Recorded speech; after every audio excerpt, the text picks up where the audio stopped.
هغه عمل چې الله تعالی په یو عمل باندې انسان ته دوه انعامات ورکوي، ډېر غټ انعامات دي. یو به دا سړی جهنمي نه وي او بل به دا سړی منافق نه وي. ترمذي شریف کې رسول الله صلی الله علیه وسلم دا فرمان ده، وای کوم کس چې 40 ورځې په تکبیر اوله سره لمونځ وکړي، د تکبیر اوله سره د لمونځ وکړي، د تکبیر اوله اهتمام وکړي. یعنی مثلا چې کله امام الله اکبر کوي شروع ول تکبیر تحریمه، دا مقتدی په دی وخت کې امام سره په مانځه کې شریک شي. نو کوم کس چې 40 ورځې 15 وخت لمونځ دا په تکبیر اوله سره وکړي، الله تعالی به دغه انسان ته 2 برات ورکوي. الله تعالی به دغه انسان ته 2 ټیکټ ورکوي، 2 انعامات به ورکوي، ډېر غټ انعامات دي. یو دا ده چې سړی به جهنمي نه وي. په ټولو نه غټ انعام دا ده چې سړی به جهنمي نه وي، چې سړی د جهنم نه بچ شي، بس د مزید د مخالف شي ده، الله تعالی به جنت ور نصیب کوي.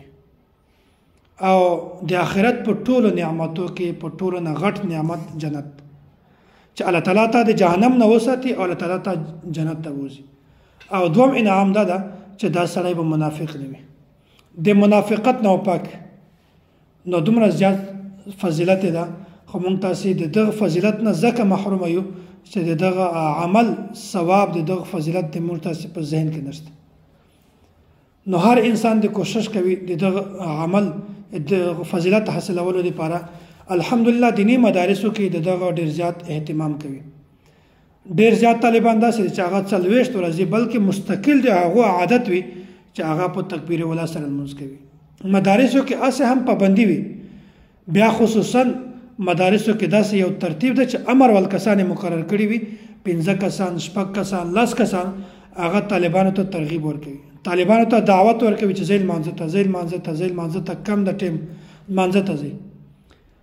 نو الله تعالی دوی ته ثواب ورکوي، او چې کوم کسان لمانځه ته ځي الله تعالی هغه ته ثواب ورکوي. نو داسې ترتیب ده چې الا ماشاءالله یو نیم طالب که داسې و چې هغه د تکبیر اوله نه پاتې شو، که نه وي ټول طالبان د لمونځ په تکبیر اوله سره کوي. نو ولې کوم کسان چې مدارسو کې نه دي، کور کې دي، هغه تکبیر اوله سره لمونځ نشي کولی؟ بالکل یې کولی شي. تکبیر اوله سره ماشوم هم کولی شي او ځوان هم کولی شي، بوډا سړی هم کولی شي.